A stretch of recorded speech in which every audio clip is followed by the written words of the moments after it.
Hello, आप लोग कैसे हैं? उम्मीद करता हूँ आप लोग ठीक ही होंगे और अच्छी तरह से लॉकडाउन का पालन कर रहे होंगे, लेकिन घर पर रहकर पढ़ भी रहे होंगे। आप लोगों से ऐसी उम्मीद करता हूँ।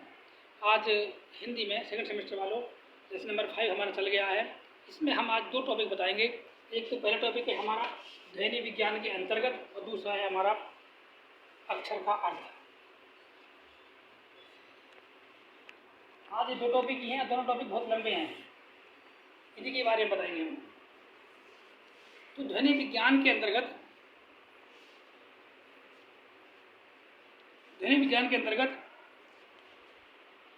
इसकी भाषाई ध्वनि बता रहे हैं। तो भाषा विज्ञान के विद्वानों का कथन है कि ध्वनि विज्ञान भारतीय वाग्यंत्र से विस्तृत भाषाई ध्वनियों का विश्लेषण, विवेचन एवं वर्णन करता है। भाषाई ध्वनि वक्ता के वाग्यंत्र से उत्पन्न होती है तथा श्रोता के श्रवणेंद्रियों तक पहुँचती है और विभिन्न प्रक्रियाओं से होकर गुजरती है, जिनके अंतर्गत उच्चारण से लेकर श्रवण तक की ध्वनि में वायुमंडल में जो स्पंदन वक्ता अपने वाग्यंत्र द्वारा उत्पन्न करता है तथा श्रोता उसे अपने श्रवण यंत्र द्वारा सुनता है, इसे हम ध्वनि विज्ञान कहते हैं या भाषाई विज्ञान कहते हैं, भाषाई ध्वनि कहते हैं। वैदिक ध्वनियाँ भारतीय आर्य भाषाओं के ध्वनि समूहों का प्राचीनतम स्वरूप वैदिक ध्वनियों के रूप में प्राप्त होता है। पाणिनि द्वारा प्रदत्त शिक्षा के अनुसार इनकी संख्या 63 है तथा यह अकारादि वर्णों में विभाजित है, जैसे ए, आ, ए, री, बड़ी ई,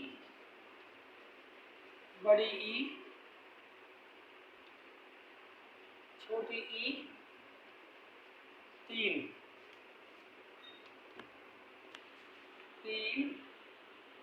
बड़ा ऊ,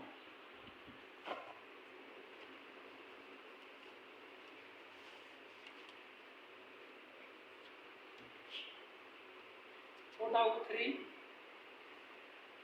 लिरी,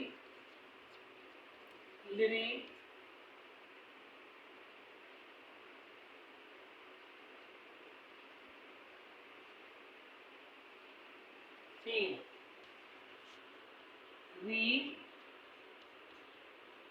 री,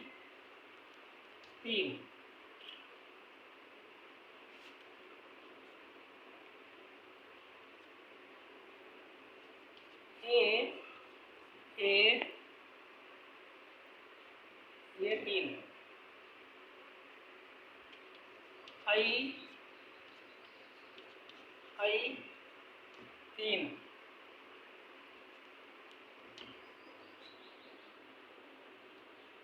ओ,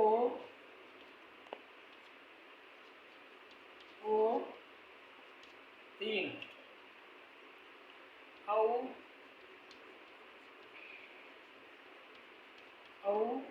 3, ए, खे, गे, घे, अण,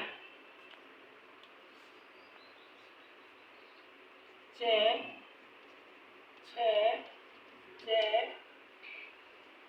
झे, अण, ते, ठे, दे, ढे, अण,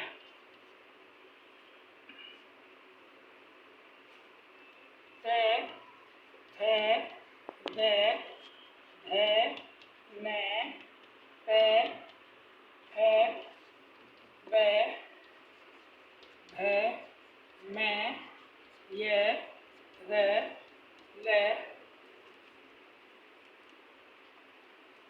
वे, से,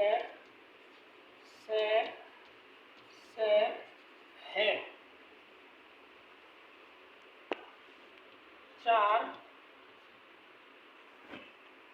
यम, अनुस्वार,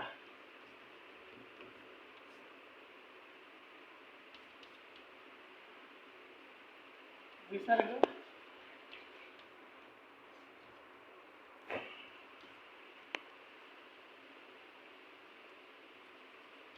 के,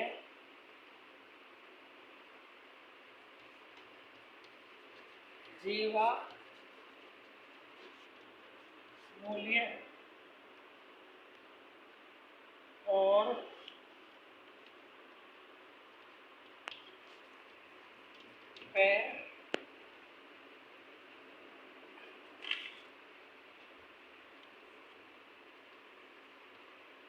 को अथवा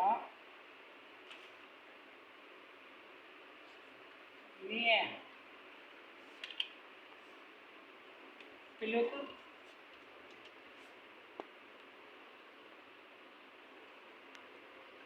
विकार और दुहु स्पष्ट। ये वैदिक ध्वनियों का जो उच्चारण आधुनिक युग में प्रसिद्ध है, वही उच्चारण यदि वैदिक काल में रहा हो वह यह आवश्यक नहीं है। संभवतः उच्चारण में पर्याप्त रूप से परिवर्तन हुआ होगा। प्राचीन शिक्षा ग्रंथों एवं विभिन्न ऐतिहासिक प्रमाणों तथा ध्वनि विज्ञान के सिद्धांतों पर आधारित मूल वैदिक ध्वनियों की उच्चारण संबंधित विशेषताओं का निर्धारण किया गया है। अब हम बता रहे हैं अक्षर का अर्थ। अक्षर का अर्थ बता रहे हैं। तो अक्षर का अर्थ जो नाशवान न हो उसे अक्षर कहते हैं। जो नाशवान न हो उसे अक्षर कहते हैं। क्षर का अर्थ है नाश होना तथा ए का अर्थ है नहीं। किसी भी अक्षर का नाश नहीं होता। प्रत्येक स्वर तथा व्यंजन होता है। अक्षर मिलकर शब्द का रूप लेते हैं तथा अक्षर नाश रहित है, इसलिए शब्द भी अनस्वर है। स्वामी दयानंद सरस्वती ने अपनी वर्णोच्चारण शिक्षा में पतंजलि से महाकाव्य का श्लोक उद्धृत किया है।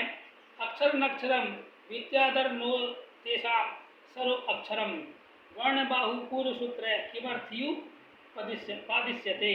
आकाश से वायु का संचरण होता है तथा उससे जो अभिसरण होते हैं उनसे स्वर होते हैं। आकाश के परिमाणुओं व पदार्थों से वायु का स्पर्श होता है। उससे जो ध्वनियाँ निकलती हैं वे व्यंजनों को जन्म देती हैं। आकाश में सदैव व्यंजनों की अभिव्यक्ति होती है। वर्ण अक्षर समूह का दूसरा नाम वर्ण है। वर्ण समस्त अक्षर समूह के दो वर्गों में विभक्त है तथा दो रंगों में रंजित है। नंबर 1 स्वर और नंबर 2 व्यंजन। जिन अक्षरों का उच्चारण फेफड़ों से स्फुटित होकर कंठ से होता हुआ एवं मुख अवरोध से मुक्त रहते हुए नासिका द्वारा अभिव्यक्त होता है उसे स्वर कहते हैं। प्रत्येक स्वर उच्चारण में स्वतंत्र है। प्रत्येक स्वर किसी अन्य स्वर अथवा व्यंजन के संपर्क बिना स्वतंत्र रूप से उच्चारित होता है। ध्वनि जब पूर्ण रूप से व्यक्त होती है तो उसे व्यंजन कहते हैं। स्वर का उच्चारण स्वर के रूप में होता है और व्यंजन का उच्चारण स्पष्ट या ध्वनि के रूप में होता है। और प्रत्येक उच्चारण करने में स्वर एवं ध्वनि का योग अथवा स्वर एवं व्यंजन का योग होता है। अक्षरों को वर्ण कहा जाता है। तो ये होता है अक्षरों को वर्ण कहा जाता है। स्वर स्वयं में स्वतंत्र होते हैं परंतु व्यंजन बिना स्वर की सहायता से व्यक्त नहीं होता। हमने बताया था जैसे क है, क में अगर हर्ष लगाया तो उसका स्वर नहीं है, और जब क पूरा लिखेंगे तो उसमें क में ए बुला हुआ है, यानी कि व्यंजन बिना स्वर की सहायता के नहीं बोला जा सकता। तो स्वर स्वयं में स्वतंत्र होते हैं परंतु व्यंजन बिना स्वर की सहायता से व्यक्त नहीं होता है। व्यंजन को उच्चारण के लिए व्यंजन से पहला अथवा बाद में किसी एक स्वर का होना जरूरी होता है। मुखाकाश में वायु के संचरण द्वारा स्वरों का स्वर्ण होता है और व्यंजनों के उच्चारण हेतु मुखाकाश में वायु को परस्पर घात आघात प्रत्याघात करना पड़ता है। अब हिंदी ध्वनियाँ वो कल बताएंगे। हिंदी ध्वनियाँ इसी का शेष भाग है। आज के लिए इतना ही।